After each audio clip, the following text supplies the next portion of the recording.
Hello दोस्तों, मैं हूं रमेश और आप देख रहे हैं नॉलेज स्प्राउट।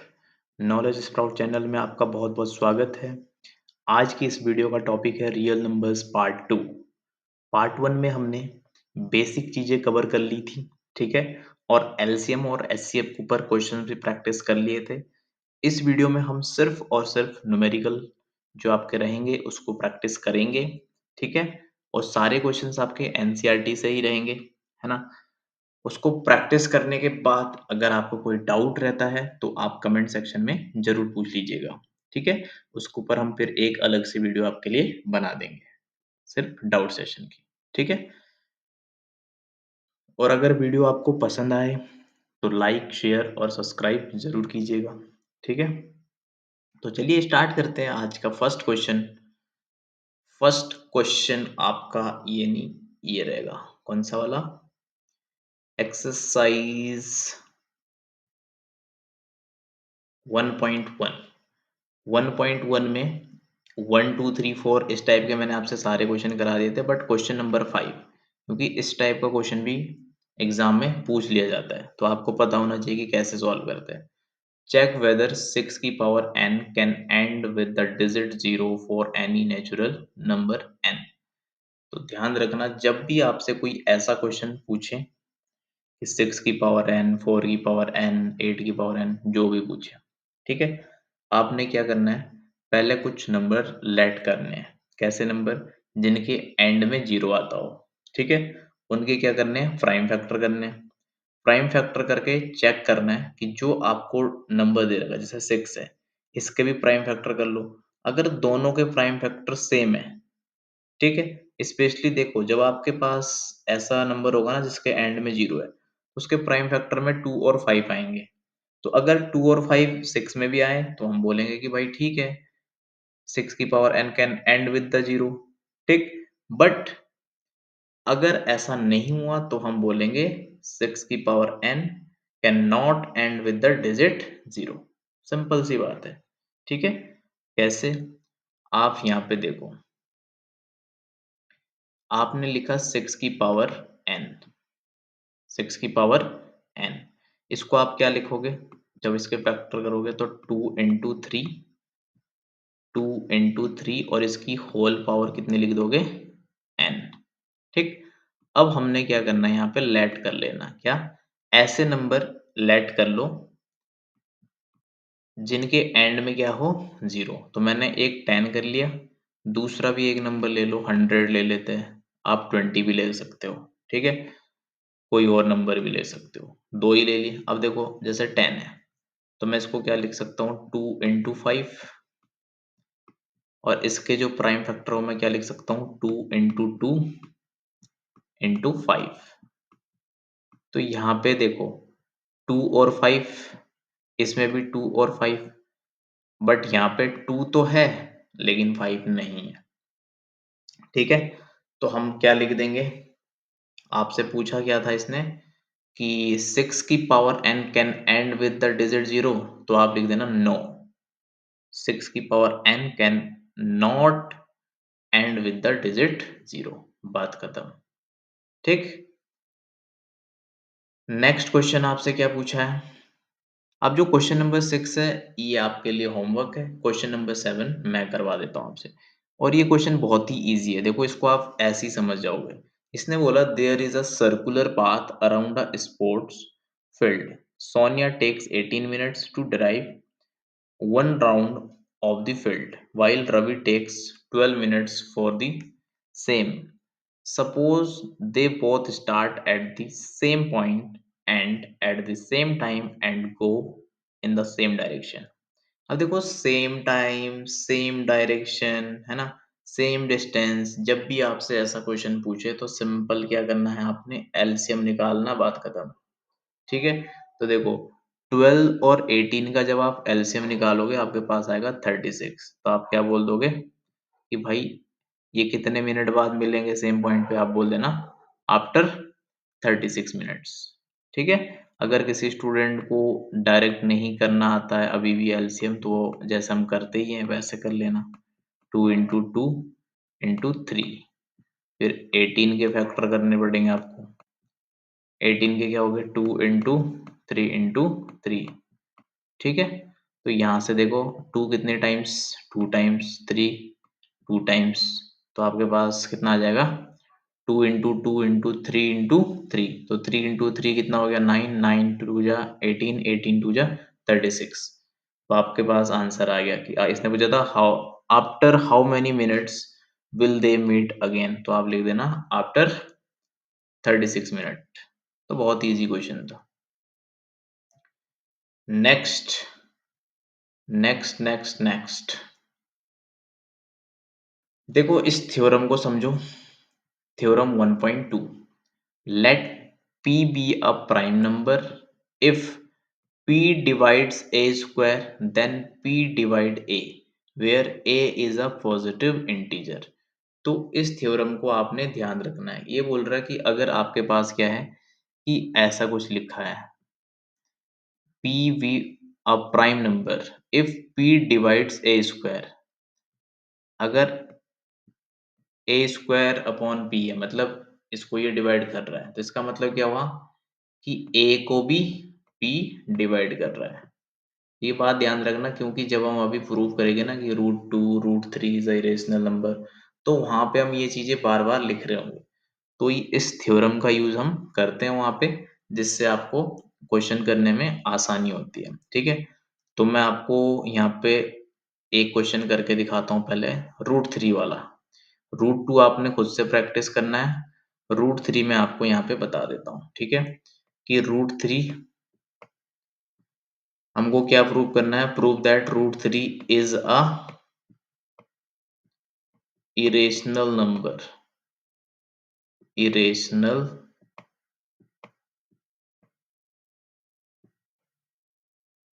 इरेशनल नंबर, ठीक। तो इस क्वेश्चन में हमने क्या करना है, सबसे पहले लेट करना है कि लेट कि जो भाई √3 है आप वो रेशनल नंबर, तो लिखोगे √3 is, sorry, √3 is a rational number. ये हमने लेट किया है क्वेश्चन को सॉल्व करने के लिए, ठीक है। अब अगर ये रेशनल नंबर है, इसका मतलब क्या हुआ, इसको हम किसके फॉर्म में लिख सकते हैं, p/q के। हम लिखेंगे एंड सिंपलेस्ट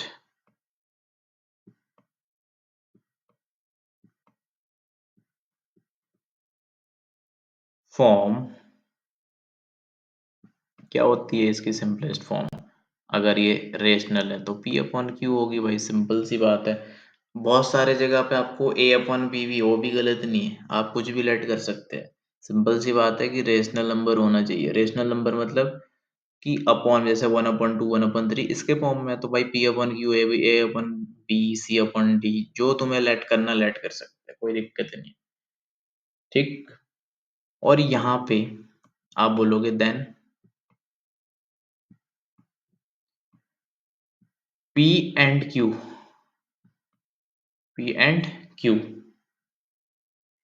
आर इंटीजर्स। ये दोनों क्या होंगे यहाँ पे, इंटीजर्स होंगे भाई, ठीक है। Are integers, are integers having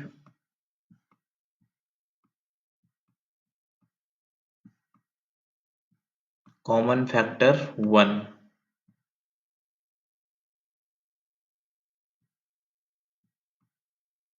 common factor 1, या फिर आप कह सकते हैं कि कोप्राइम, ठीक है। जिनका मतलब कोप्राइम हमने पढ़े थे, यानी कि जिनका एचसीएफ हाईएस्ट कॉमन फैक्टर कितना होता है 1। तो यहाँ पे हमने लेट ही ये किया है कि p and q are integers having common factor 1, ठीक है। तो अगर हमारे पास 1 के अलावा कोई कॉमन फैक्टर आएगा, तो वहां से हमको क्लियर हो जाएगा कि भाई जो हम लेट कर रहे हो गलत है। मतलब अभी समझते हैं आगे कि मैं क्या बोल रहा हूँ। यहाँ तक आपने लिख लिया, अब आप क्या लिखोगे यहाँ पे, now now √3 is equals to P upon Q। ठीक है, अब इसका क्या करोगे, स्क्वायरिंग बोथ साइड, स्क्वायरिंग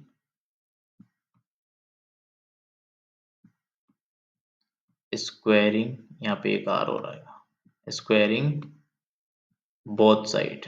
ठीक है, स्क्वायरिंग बोथ साइड, तो जब आप स्क्वायरिंग करोगे तो √3 का 3 और इधर हो जाएगा आपके पास पी स्क्वायर अपॉन में क्यू स्क्वायर। ठीक, अब देखो यहां से आप क्या लिख सकते हो, 3q² is equals to p square. अब यहाँ पे वही कंडीशन बन गई जो हमने अभी थ्योरम में देखी थी, इसको आप बोल देना इक्वेशन नंबर 1। ठीक है, तो यहाँ पे हमको दिख रहा है कि भाई जो 3 है ये पी स्क्वायर को क्या करेगा, डिवाइड करेगा। तो मैं लिखूंगा यहाँ पे 3 डिवाइड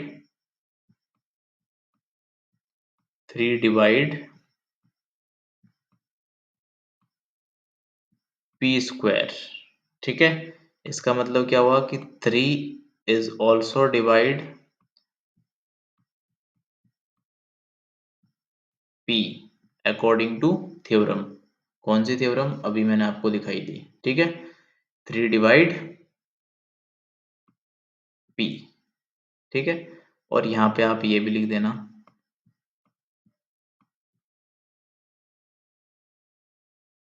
3 डिवाइड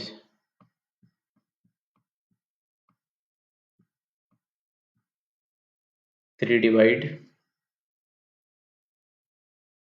3q²।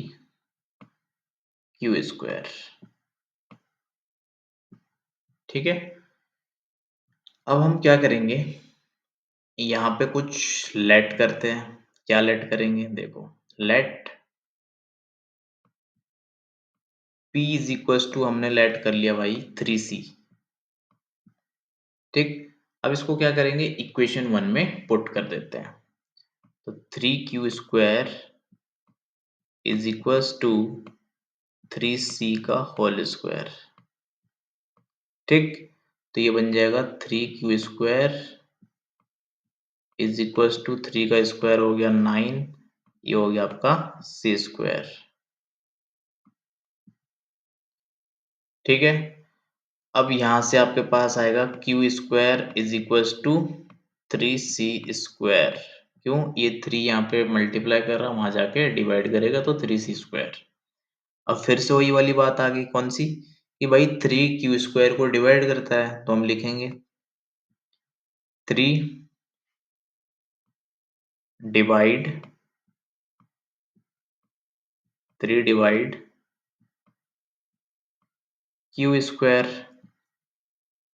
इसका मतलब क्या हुआ, 3 किसको डिवाइड करेगा, q को भी करेगा भाई। ऐसी हमारी थ्योरम बोलती है। ठीक, और यहाँ पे भी आप ये लिख सकते हो ऐसे। अब लास्ट में मैं आपको कुछ डिक्टेट करने वाला हूँ। ठीक है, यहाँ तक हमने पूरा प्रूव कर लिया है। अब यहाँ पे मैं कुछ जो हमने ऑब्जर्व किया है, क्या ऑब्जर्व किया, हमने तो लेट किया था कि कॉमन फैक्टर सिर्फ 1 होना चाहिए, बट हमको दिख रहा है यार कि यहाँ पे तो 3 हो रहा है। मतलब P और Q का जो कॉमन फैक्टर है वो 3 आ रहा है ना, इक्वेशन 1 में भी देखो और नेक्स्ट में भी आ रहा है। इसका मतलब क्या हुआ, अब आप लास्ट में लिखिएगा, मैं डिक्टेट कर रहा हूँ। We observe that P and Q have at least we observe that P and Q have at least 3 as a common factor, full stop. So comma P and Q are coprime। ठीक है, आगे लिखना, this means that our assumption is not correct। So root 3 is an irrational number, hence proved. ठीक, अब हम एक और question करते हैं। Prove that 3 plus 2 root 5 is irrational. और एक क्वेश्चन हम एग्जाम्पल में से करते हैं, show that 3 root 2 is irrational. तो पहले हम इसको करते हैं, 3 root 2, 3 root 2 is an irrational number, irrational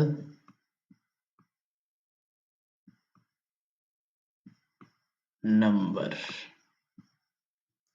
ठीक, ये हमको प्रूव करना है। तो कैसे करेंगे, पहले लेट करते हैं, late 3 root 2 is an rational number, is rational number। अब अगर ये रेशनल नंबर है, ठीक है, तो सिंपल सी बात है, इसको मैं क्या लिख सकता हूँ, 3 root 2 is equal to p upon q. Simple लिख सकता हूँ, बिल्कुल लिख सकता हूँ, ठीक है। अब यहां से मैं क्या करूंगा, रूट 2 इज इक्वल टू, ये जो 3 है यहाँ पे मल्टीप्लाई कर रहा, तो इधर आके क्या करेगा, डिवाइड करेगा, ठीक है। अब आप देखो यहाँ पे P, Q और 3, ये तीनों के तीनों क्या है, इंटीजर है, इंटीजर है। और ऊपर से किस फॉर्म में लिखे हुए, ये P अपॉन Q के फॉर्म में, यानी कि क्या हो गया है, रेशनल नंबर हो गया। अगर ये P अपॉन Q के फॉर्म में है, इसका मतलब ये क्या हो गया कि भाई ये रेशनल नंबर्स है।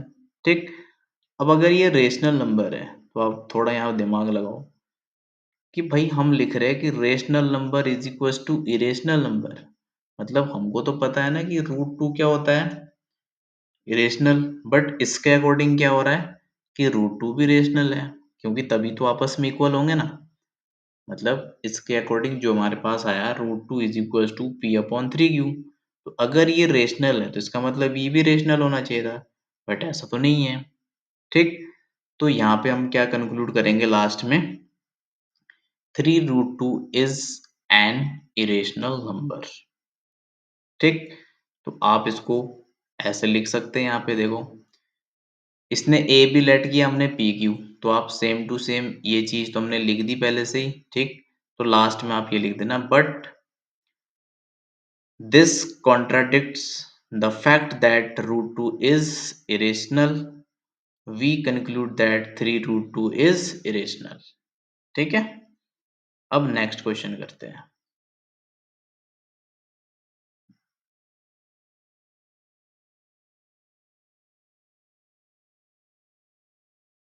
नेक्स्ट क्वेश्चन है आपका 3 plus 2 root 5,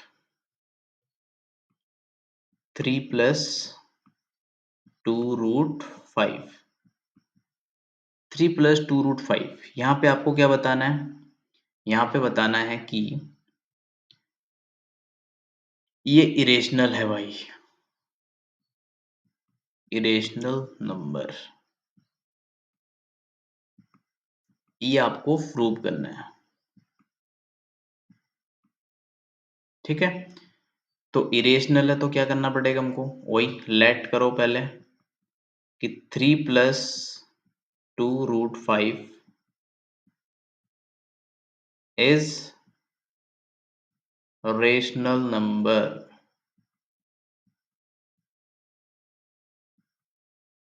rational number.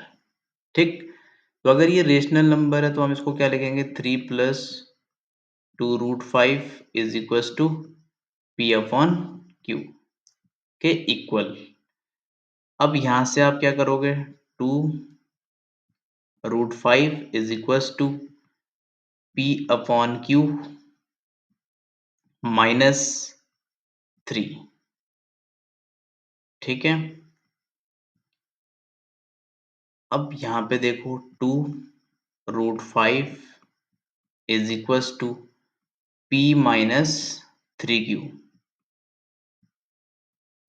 p-3q। तो यहाँ पे जो आपका 2 है ये क्या कर रहा है, मल्टीप्लाई कर रहा है, तो उधर जाकर डिवाइड करेगा। ठीक। अब यहाँ पे देखो सेम जैसे हमने अभी ऊपर किया था, पी क्यू और 2 और 3 ये अपने आप में क्या है, इंटीजर है। और ये किस फॉर्म में लिखे हुए हैं, पी अपॉन क्यू के फॉर्म में लिखे हुए हैं। इसका मतलब ये क्या है, ये रेशनल नंबर है। ठीक है। अगर ये रेशनल नंबर है तो इसका मतलब √5 भी क्या होना चाहिए, रेशनल नंबर। बट ऐसा है नहीं। क्यों, √5 क्या होता है, इरेशनल नंबर। ठीक है।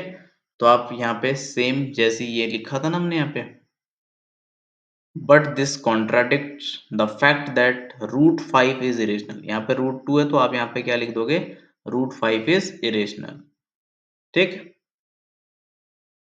√5 is irrational, hence 3 plus 2√5 is irrational number। ठीक है। अब ये हमने लेट किया था कि भाई ये रेशनल है, बट हमको पता चला कि ये रेशनल नहीं है। तो लास्ट में जो मैंने डिक्टेट किया उसको आप लास्ट में लिख दीजिएगा। ठीक। तो यहाँ पे आपका ये चैप्टर खत्म होता है। अगर आपको पार्ट 1 और पार्ट 2 दोनों अच्छे लगे हों, है ना, बहुत अच्छे से समझ में आया हो, तो वीडियो को लाइक, शेयर और सब्सक्राइब जरूर कीजिएगा। मिलते हैं नेक्स्ट चैप्टर में। Thank you so much.